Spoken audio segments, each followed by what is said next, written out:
सबको जय मसीह के प्रभु यीशु मसीह के नाम से आज फिर से आज का दिन आप सब लोगों को वचन बाग में मैं वेलकम करता हूं। आज हम लोग वचन बाग से ध्यान करने वाले हैं परमेश्वर का राज्य में अधिकार नहीं चलाने का है, परमेश्वर का राज्य में सेवा करने का है। अधिकार मतलब सेवा है परमेश्वर का राज्य में। मत्ती 23:8-11 पढ़ेंगे हम लोग। परंतु तुम रवि न कहलाना, क्योंकि तुम्हारा एक ही गुरु है और तुम सब भाई हो। और पृथ्वी पर किसी को अपना पिता न कहना, क्योंकि तुम्हारा एक ही पिता है जो स्वर्ग में है।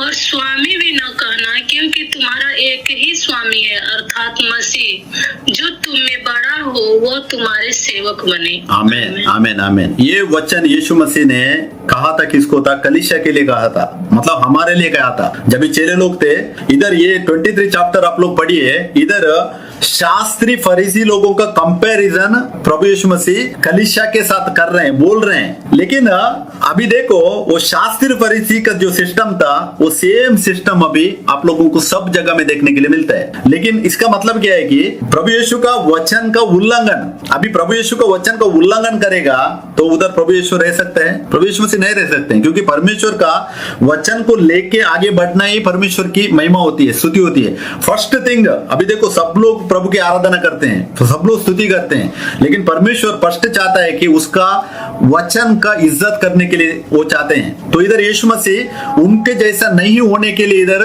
चेले लोगों को बताता है। देखिए पहले बोलता है कि तुम रब्बी ना कहलाना। रब्बी मतलब वो ये हिब्रू वर्ड है, इसका मीनिंग गुरु। यीशु मसीह बोलता है कि तुम गुरु ना कहलाना और तुम सब भाई हो।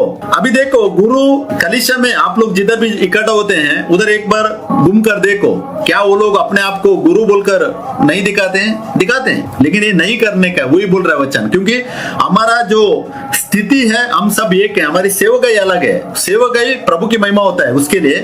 और नववचन में देखिए, पृथ्वी पर किसी को अपना पिता ना कहना, क्योंकि तुम्हारा एक ही पिता है जो स्वर्ग में है। अब ये वचन को देखकर हम लोग हमारा फैमिली में, मतलब हमारा जो शारीरिक फैमिली है उसको कनेक्ट नहीं कर सकते हैं। क्योंकि प्रभु इधर बात कर रहा है, कलीसिया की बात कर रहा है। ये जो प्रभु चेले लोगों के बारे बता रहा है द्वारा, वो कलीसिया के बारे में बता रहा है, मतलब वो आत्मिक पिता के बारे में बता रहा है। अभी पौलुस भी कोरिन्थियस में बोलता है, तीतस में बोलता है, तिमोथियस में बोलता है। वो बोलता है कि तिमोथी को बोलता है कि तुमको मैंने बेटा के जैसा पाया है। तीतस को भी सेम बोलता है और कोरिन्थियस को भी सेम बोलता है। वो फर्स्ट कोरिन्थियन 4:15 में कुछ वचन है, आप लोग पढ़ सकते हैं बाद में। तो पौलुस बोलता है मैंने आपको सुसमाचार के द्वारा पा लिया, बोलता है मतलब बेटे के जैसा पा लिया। लेकिन वो अपने आप को उसने मेरे को पिता कह लो बोलकर वो नहीं बोला है किधर भी। इसको बहुत सारे लोग गलत इंटरप्रिटेशन करते हैं। आज आप लोग रोमन कैथोलिक का अंडर अगर उनको पूछेंगे तो वो लोग वही वचन को दिखाएंगे, क्योंकि उनको उधर फादर बोलकर एक टाइटल है वो लोगों ने रखा है। और सबके सब जितना भी उनका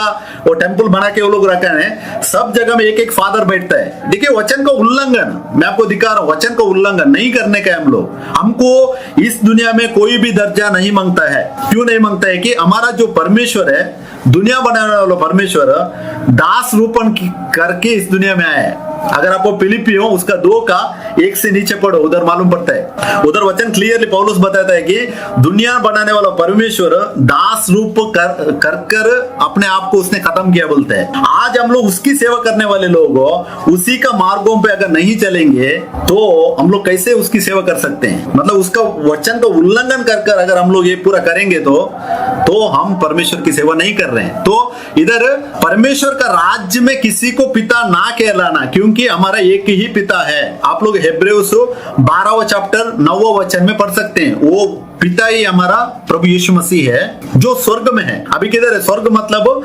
आत्मिक वलय में है, आत्मिक स्पिरिचुअल रेल में है। और 10वें वचन में बोलता है और स्वामी भी ना कहलाना, क्योंकि तुम्हारा एक ही स्वामी है अर्थात मसीहा। स्वामी मतलब लॉर्ड, अभी एक ही लॉर्ड है। बोलते ये तीनों दर्जा बोल रहे हैं। देखिए रब्बी और पिता, आत्मिक पिता, और उसके बाद स्वामी। अगर जो लोगों ने वो ये दर्जा अपना लिया वो लोगों ने परमेश्वर के वचन का उल्लंघन किया और परमेश्वर के वचन के हिसाब से वो लोग गिर गए। कल जब भी प्रभु यीशु मसीह आएंगे वो टाइम पे न्याय करने वाला भी ये वचन है उनके ऊपर। अगर हम लोग भी करेंगे तो ये वचन हमारे ऊपर भी न्याय करता है। तो इसके लिए वचन को लेकर आगे बढ़ना बहुत जरूरी है। तो हम लोग को क्या है 11वें वचन में हमारा दर्जा दिया, देखिए, जो तुम में बड़ा हो वो तुम्हारा सेवक बने। परमेश्वर का राज्य में सेवक मतलब वो सेवा करने वाला है, मतलब वो दास का रूप धारण करके दिखाने का है, यही बता रहे हमको। मतलब जो बड़ा है वो सेवक बने। अगर कोई मैं प्रीचिंग कर रहा हूं तो मैंने आप लोगों को मेरा जिंदगी में करके दिखाने का है, मैं आप लोगों का सेवक हूं। सिर्फ बोलने से नहीं होता है, मैंने करके दिखाने का है। ये बात को इधर दर्शा रहा है। उसके बाद पहला पेत्रुस 5 का 1 से 3 भी पढ़ेंगे हम लोग। तुमने जो प्राचीन है, मैं उनके समान प्राचीन और मसीह के दुखों का गवाह और प्रकट होने वाली महिमा में सहभागी होकर उन्हें यह समझाता हूँ कि परमेश्वर के उस झुंड की जो तुम्हारे बीच में है रखवाली करो, और यह दबाव से नहीं परंतु परमेश्वर की इच्छा के अनुसार आनंद से और नीच कमाई के लिए नहीं पर मन लगाकर। जो लोग तुम्हें सौंपे गए हैं उन पर अधिकार न जताओ वरन झुंड के लिए आदर्श बनो। आमेन आमेन। देखिए ये वचन जब भी पढ़ने के टाइम में ये वचन में एक एक शब्द में कितना मीनिंगफुल है मालूम है। हम लोग जब भी मैं पढ़ता हूँ कभी कभी एक एक वचन सुनकर डर लगता है अंदर से, मतलब मैं कभी किधर गलती ना करूं, क्योंकि वचन इतना हमको चेतावनी देता है। अगर चेतावनी हमको वचन नहीं दे रहा बोलेगा तो क्या है, हमारे अंदर कुछ कमी है। मतलब हम पढ़ते हैं और सुनते हैं लेकिन हमारे जिंदगी में लेते नहीं है, ऐसा नहीं होने का है। हम लोग जब भी वचन पढ़ा उस वचन को लेके भी हमारा जिंदगी में आगे बढ़ना है। इधर तुम जो प्राचीन है, इधर कौन लिख रहा है? पेत्रस लिख रहा है। मतलब एल्डर्स बोलते हैं actually in the starting stage में। प्राचीन जो है वो लोग कलीसिया को, मतलब जो भी झुंड है उसको चला रहे थे। अभी के जैसा ये पास्टर विस्टर पूरा टाइटल नहीं था, ये पूरा 15-16 सदी के बाद में आया है। लेकिन वो टाइम पे देखिए प्राचीन के तौर पर वो दिखा रहा है। प्राचीन वो भी अगर एक गैदरिंग है तो 2 या 3 प्राचीन उस जो झुंड को आगे बढ़ा रहे थे। तो इधर वो लिख रहा है, देखिए, तुम जो प्राचीन है मैं उनकी नहीं प्राचीन बोलते हैं, मैं खुद हूं, मैं भी एल्डर हूं। वो बता रहा है, कौन बता रहा है? ये पत्रस बता रहा है। ये कौन है? अपोस्तल है। ये बोलते हैं तुम जो प्राचीन है मैं भी तुम्हारे जैसा प्राचीन और मसीह के दुखों का गवाह और प्रकट होने वाली महिमा में सहभागी होकर उन्हें यह समझता हूं। दूसरा वचन में बोलता है, देखिए, कि परमेश्वर के उस झुंड के जो तुम्हारे बीच में है रखवाली करो। रखवाली करना मतलब क्या है कि देखभाल करना। अगर कुछ जरूरत है उनको फीड करना, अगर दुआ की जरूरत है दुआ करना, वचन की जरूरत है वचन से फीड करना, वचन से सिखाना, ये होता है रखवाली। और आगे बोलता है, देखिए, और यह दबाव से नहीं, कोई भी प्रेशर डाल के नहीं है, वचन बोल रहे हैं, क्योंकि ये झुंड जो है वो हमारा नहीं है। अभी जो आप लोग हैं, आप लोग मेरा झुंड नहीं है, आप लोग प्रभु यीशु मसीह का झुंड है। तो मेरे को बोलते हैं दबाव से नहीं है, रखवाली करने के लिए बोल रहे हैं, दबाव से नहीं है, परंतु परमेश्वर की इच्छा के अनुसार आनंद से, खुशी से और नीच कमाई के लिए नहीं। ये अंडरलाइन किया है मैंने वचन। देखिए, जो भी लोग नीच कमाई के लिए अगर इसको आज दबाव में लाकर जो कलीसिया के ऊपर प्रेशर डालते हैं उनसे चौकसी रहो। मेरे को अभी थोड़ा दिन पहले एक ब्रदर ने बताया हमारे बीच में, उनका घर पे कोई एक पास्टर आया, उसने बोला आप लोग चर्च के लिए पैसा नहीं दे रहे हैं तो आपका हस्बैंड का काम में बहुत रुकावट आएगा, तकलीफ आएगा, आपको बहुत टेंशन आएगा, ऐसा ऐसा पूरा डराया। अभी देखो ये वचन ले लो, पहला पत्रुस 5 के 1 से 3 ले लो। वचन क्लियरली बता रहा है कि नीच कमाई के लिए नहीं है, हम लोगों को रखवाली करने के लिए बोला है, लेकिन किसके लिए? प्रेम से करने के लिए, परमेश्वर की इच्छा के अनुसार आनंद से करने के लिए बोला है। अभी वो सेवक आकर बोलता है कि तुमको तकलीफ आएगा क्योंकि तुम कलीसिया के लिए पैसा नहीं दे रहा है, टाइथ नहीं दे रहा है, ऑफरिंग नहीं दे रहा है, इसके लिए ये प्रभु ने किधर भी नहीं कहा है नए नियम में। एक मन पे रखो, हम अभी परमेश्वर का राज्य को पैसों से तुलना नहीं करते हैं। पुराना नियम अलग सिस्टम था, उसको परमेश्वर ने हटा दिया, उसको कंप्लीट किया है। तो इधर नीच कमाई के लिए अगर जो भी आकर दबाव डालते हैं, ये वचन आप लोग ध्यान करो, वचन में मजबूत हो जाओ। मेरा हमेशा शिक्षा है आप लोगों को वचन से मजबूत होने के लिए। तो इधर भी देखिए, नीच कमाई के लिए नहीं पर मन लगाकर मतलब वो फुल क्या करने का, हम लोग फुल मन लगाकर हम लोग प्रभु की सेवा करना है बिना कुछ लाभ के। और जो लोग तुम्हें सौंपे गए हैं उन पर अधिकार ना जताओ बोलते हैं इधर पेत्रोस। उनके ऊपर रूलिंग मत करो, उनके ऊपर अधिकार मत चलाओ। जो बोझ वो लोग उठा नहीं सकते हैं उस बोझ डाल के उनको दबाओ मत। मत्ती 11:28 में यीशु मसीह क्या बोलते हैं, ये बोझ से दबाए वो लोग, ये कष्ट उठाने लोग, आप लोग क्या करो, पूरा मेरे पास आओ, मैं आपको विश्राम दूंगा। अभी अंदर आया हुआ लोगों को आप बाहर से भी ज्यादा अंदर के लोगों का अगर बोझ डालेंगे तो विश्राम किधर मिलता है? तो प्रभु के वचन का उल्लंघन हो गया। प्रभु खुद बोलते हैं कि अगर आप लोग दुनिया में खोए हुए हैं, अगर कष्ट में दबे हुए हैं तो मेरे पास आओ, मैं आप लोगों को विश्राम दूंगा। अभी अंदर आने के बाद और ज्यादा बोझ डाल देते हैं तो वो प्रभु की ओर से नहीं है। इस बात को ध्यान हो, उन पर अधिकार ना जताओ और झुंड के लिए आदर्श बनो। आमीन। अगर मैं आप प्रभु के अगर सेवकाई में आगे बढ़ा हूं तो मैंने आपको एक आदर्श बन के दिखाना है मेरा जिंदगी में। मतलब क्या है कि मैंने आप लोगों पर कुछ भी प्रेशर डालकर मैं सेवकाई करेगा, वो प्रभु की सेवकाई नहीं है, वो मेरी खुद की सेवकाई है। मतलब मेरा खुद का लाभ के लिए मैं कर रहा हूं। लेकिन चेले लोगों का जिंदगी देखो, वो लोगों ने इस दुनिया में ना बिल्डिंग बांधा, ना पैसा कमाया,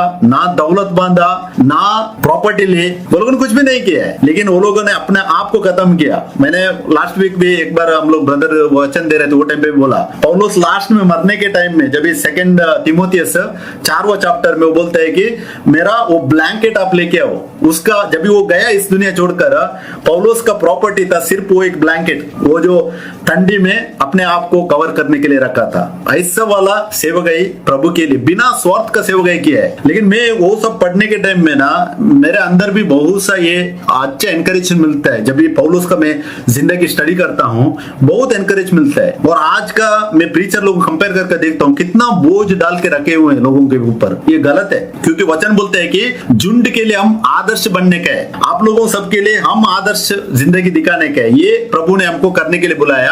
तो प्रभुता ना जताओ। 1 पेट्रोस 5:1-3 हमको पढ़ने के लिए मिलता है। हम लोगों किसी के ऊपर दबाव से सेवकाई नहीं करने का है। सेवकाई राज करने के लिए नहीं है, सेवकाई जो है झुककर सेवा करने के लिए। अभी मैं और एक आप लोग एग्जांपल दिखाना चाहता हूं। आप लोग यूहन्ना 13वां चैप्टर पढ़ेगा तो यीशु मसीह क्या करते हैं, जब भी वो पकड़वाने का पहला दिन, जब भी भोजन करने से पहले वो क्या करते हैं, वो अपना कपड़ा उतार देते हैं और एक टॉवेल बांधकर एक पानी लेकर आकर सब चेलों का पांव देते हैं। अब वो आज सेम रस्म हर एक डिनोमिनेशन मेजोरिटी होकर करते हैं लोग साल में एक बार। लेकिन वो जो लोग सेवकाई वो कर रहे हैं उनका दर्जा देखो आप। एक तो वो अपोस्तल रहेगा, एक तो वो पास्टर रहेगा, एक तो वो फादर रहेगा।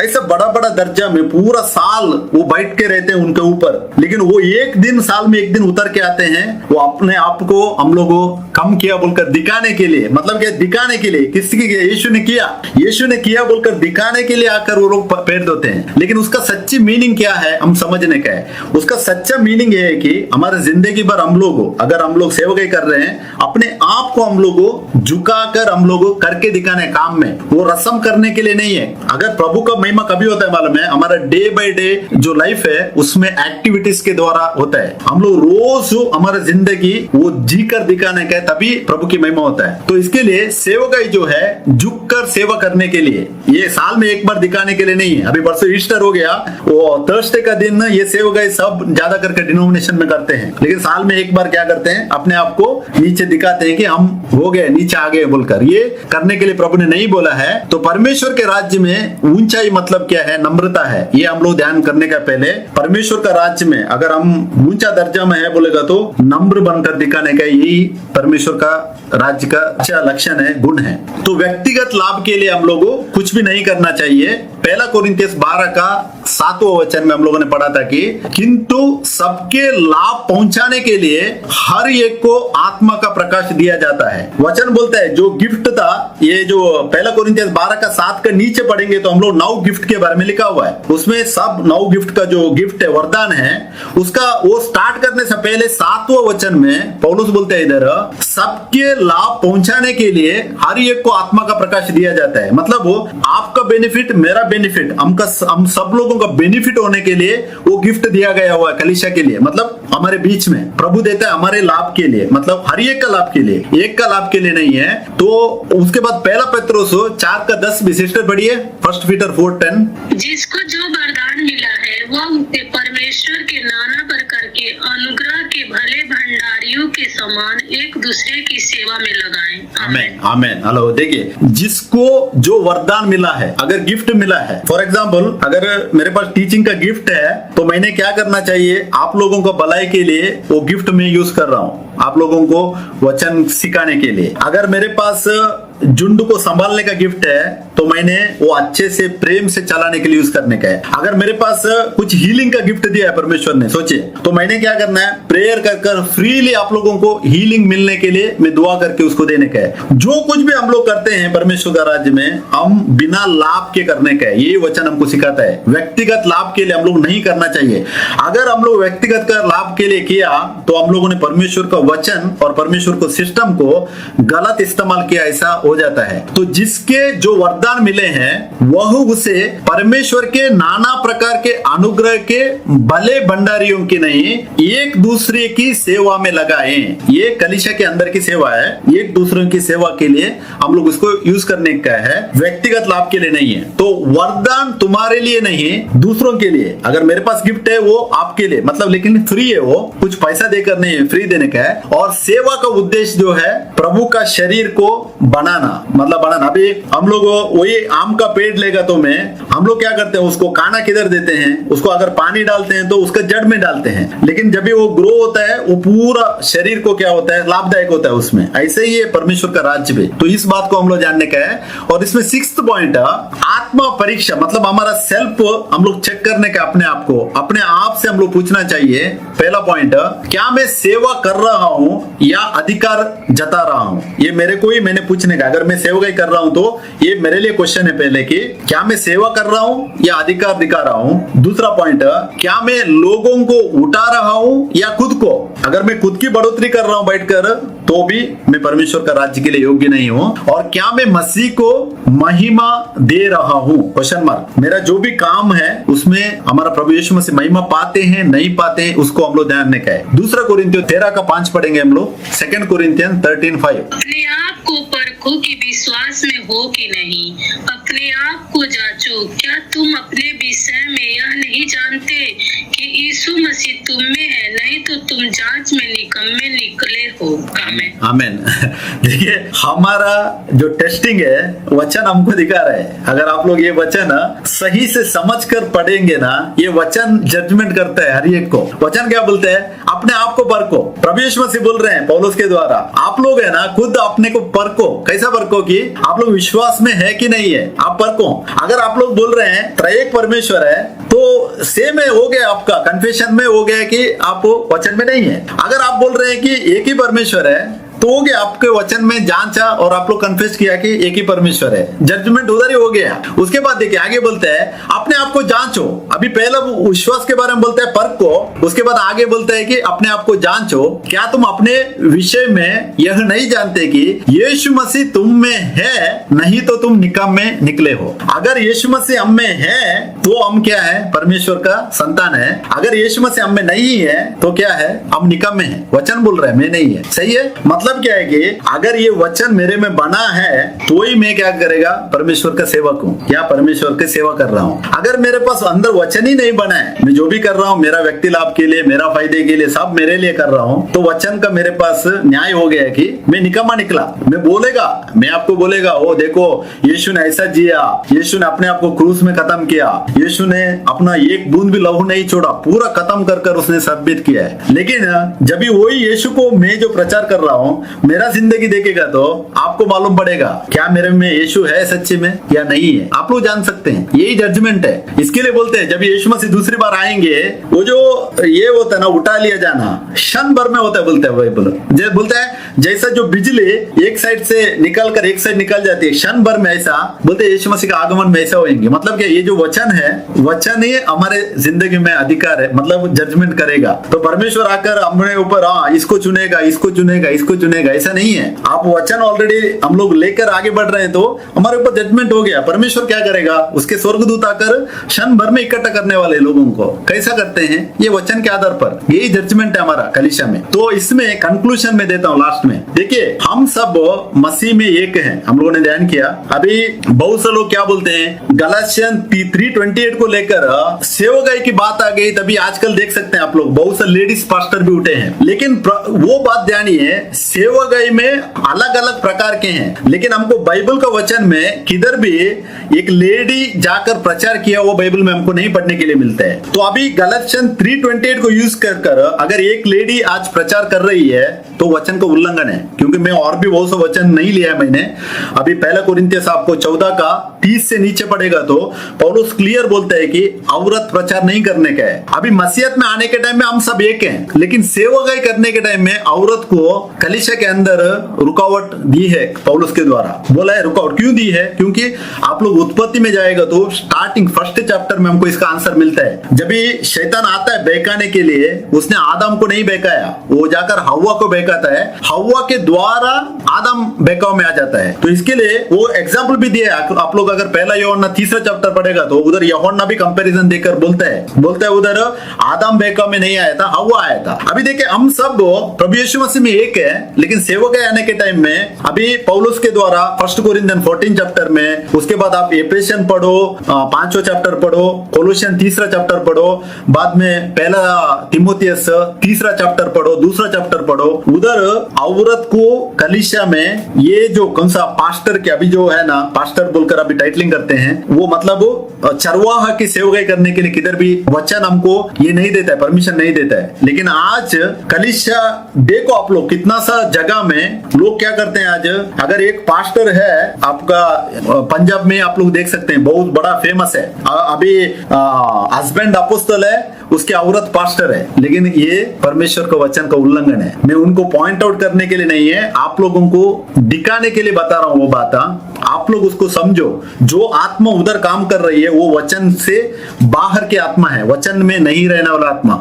अभी बहुत सारे लोग उसको क्या करते हैं, क्वेश्चन करते हैं, क्वेश्चन करके बोलते हैं वो टाइम का जनरेशन अलग था, अभी का जनरेशन अलग है, ऐसा वाला भी एग्जांपल देते हैं। लेकिन परमेश्वर कभी बदलता है नहीं है, जब भी वो स्टार्टिंग में था अभी भी वही है, आगे भी वही रहेगा। आप लोग इब्रानियों 13:8 में पढ़ सकते हैं, प्रभु यीशु मसीह कल कैसा था आज भी है, युगानुयुग वैसा ही है, वचन बोलते हैं। तो परमेश्वर ने सेवकाई पौलुस के द्वारा बताया हुआ सेवकाई, अभी लेडीज लोगों को सेवकाई नहीं है, लेडीज लोगों को भी है सेवकाई। कितना सा लेडीज लोगों ने सेवकाई किया वो बाइबल में हमको पढ़ने के लिए मिलता है। और आप लोग रोमन 16 चैप्टर पढ़ेगा, उधर हमको प्रिस्किल्ला, अक्विला और बहुत सा बारे में उधर पौलुस लिखता है, सबको थैंक्स कहता है। वो टाइम पे उधर भी लेडीज लोग हैं, लेकिन लेडीज लोगों ने वो सेवकाई नहीं किया जो आज के लेडीज लोग कर रहे हैं। तो वो परमेश्वर के वचन का उल्लंघन होता है। देखिए जब भी यीशु मसीह ने भी चेले चुनने के टाइम में, एक बार ध्यान दे दो, चेले चुनने के टाइम में वो जाकर आदमी लोगों को चेला चुनता है, उसके बीच में एक औरत को भी उसने चेला के रूप में नहीं चुना है। उसका रीजन क्या है कि आदमी का जो फिजिकल तौर पर परमेश्वर ने जो दर्जा दिया है इस दुनिया में, उस दर्जा को परमेश्वर ने उधर टेस्टिफाई किया है।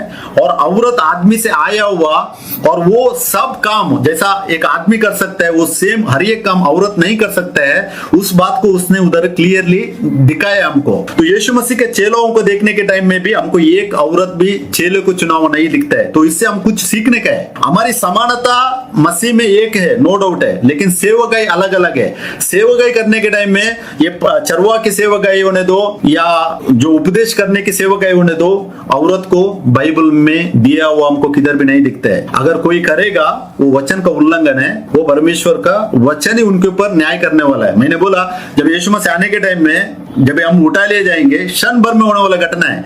अगर वो वचन में नहीं बने, उधर ही उनका जजमेंट हो जाता है। तो इसके लिए वचन में बनकर हम लोग आगे बढ़ना बहुत जरूरी है। तो हम लोगों ने आज सीखा था क्या है कि मसीह में हम सब एक हैं, लेकिन पर सेवकाई की जब बात आती है वो अलग अलग है, अलग अलग दर्जा है सेवकाई में। लेकिन जब हमारा अस्तित्व आता है, मतलब हमारा जो पोजीशन आता है, वो टाइम पे हम मसीह में एक हैं, लेकिन सेवकाई अलग अलग है। उसके बाद ये सेवकाई अलग अलग है बोलकर कोई भी घमंड नहीं कर सकता है। अगर घमंड करेगा वो गिर गया। शैतान कैसे गिर गया, आप लोगों को अगर पढ़ना है तो आप यशायाह 14 चैप्टर पढ़िए। शैतान ने क्या किया था, उसने घमंड किया कि मैं परमेश्वर को ऊपर मेरा सिंहासन डालेगा, मतलब मेरा अधिकार जताएगा। सेम टाइम वो गिर गया। तो अच्छी सेवकाई दिया बोलकर कोई भी घमंड नहीं कर सकते हैं, कोई घमंडी नहीं, कोई तुलना नहीं है, कोई भी कंपैरिजन नहीं है, और केवल सेवा प्रेम और नम्रता से दिखाने का है। अगर हम लोग परमेश्वर का राज्य में सेवा करना है तो हम लोगों को सेवा कर नम्रता और प्रेम से करके दिखाने का है, ये इंपॉर्टेंट है। तो मसीह में हम एक हैं, हम लोगों ने ध्यान किया, स्टडी किया आज, मसीह में हम सब एक हैं और हमारी सेवाएं शरीर को बनाने के लिए, शरीर मतलब कलीसिया, प्रभु का शरीर की बात कर रहा हूं मैं, प्रभु का शरीर ही कलीसिया है जो हम हैं। हमारी जो सेवा गई है उसी बॉडी को बनाने के लिए, जैसा पेड़, जब छोटा सा पेड़ को हम लोग पौधा को डालते हैं, उसको पानी देते हैं, सब कुछ देते हैं, लेकिन वो बढ़ता बढ़ता बड़ा पेड़ बन जाता है। तो उसके लिए उसका हर एक पार्ट इंपॉर्टेंट है। वो पेड़ जब भी बढ़ने के टाइम में उसका जड़ भी इंपॉर्टेंट है, उसका स्टेम बोलते हैं, स्टेम भी इंपॉर्टेंट है, उसका पत्ता भी इंपॉर्टेंट है, उसका ये भी इंपॉर्टेंट है, सब इंपॉर्टेंट है, क्योंकि फल अल्टीमेट आखिर में फल मिलता है। कभी है वो बड़ा होने के बाद ऊपर उसका फल खाते हैं, वो फल आएगा यीशु मसीह आने के टाइम हम खाने वाले हैं। वही सेकंड तीमुथियुस 4:7-8 में पौलुस बोलते हैं कि मैंने बड़ी सेवकाई की है, मेरा काम को मैंने पूरा किया है, मेरा जो प्रतिफल है, मेरा जो मुकुट है, जब यीशु मसीह आएंगे वो टाइम पे मैं पाएगा। वही पेड़ को ले लो आप, पेड़ जब भी बड़ा होता है, बड़ा हो करो, फल देने के टाइम आखिर में फल बाहर आता है उसका, वो फल आने का टाइम ही प्रभु का दूसरा आगमन है, उसको हम लोग जांचने का है। तो हमारी सेवाएं शरीर को बनाने के लिए, ना कि अपने आप को ऊंचा करने के लिए, ये न करो। मत्ती 23वां चैप्टर 8 से 11 तक वचन रोज पढ़ो और ध्यान करो उसको। प्रभु बोलते हैं उधर, तुम सेवा करो लेकिन तुम बाई हो, तुम अपने आप को बड़ा मत करो। ये परमेश्वर का वचन है और ये परमेश्वर की कलीसिया का सिस्टम मैं आप लोगों को बता रहा हूं। मैं डिनोमिनेशन के अंदर होकर कुछ भी बात नहीं बोलेगा, जो चेले लोगों ने हमको सिखाया था उसी बात को मैं आप लोगों को आज वचन से दिखा रहा हूं। तो इसके लिए आज हम लोगों ने ध्यान किया कि हमारा अस्तित्व मसीह में एक है, हम सब एक ही दर्जा में, एक ही लेवल में हैं, लेकिन जब सेवकाई करते हैं तो अलग अलग प्रकार की सेवकाई प्रभु हमको देते हैं, दिया है, वो हम लोग परख कर उस सेवकाई को करने का है। तो इसके लिए मैं प्रभु यीशु मसीह को धन्यवाद करता हूं आज का वचन भाग के लिए। और मैं सोचता हूं आप लोगों ने आज का वचन को समझा बोलकर। अगर आप लोग कुछ भी डाउट है, कुछ क्वेश्चंस है, आप लोग पूछ सकते हैं, बाद में हम लोग वचन भाग के बाद या बाद में भी आप लोग ग्रुप में भी पूछ सकते हैं, पर्सनल भी पूछ सकते हैं। इस बात को समझो, परमेश्वर का सिस्टम को समझने के लिए आप लोग बाद में क्वेश्चन मेरे को भेज सकते हैं। तो इसके लिए प्रभु यीशु मसीह को मैं धन्यवाद करता हूं और इसका सारा प्रशंसा मैं सब कुछ प्रभु यीशु मसीह को देता हूं। आइए हम लोग दुआ करेंगे। Praise the Lord. जय मसीह की।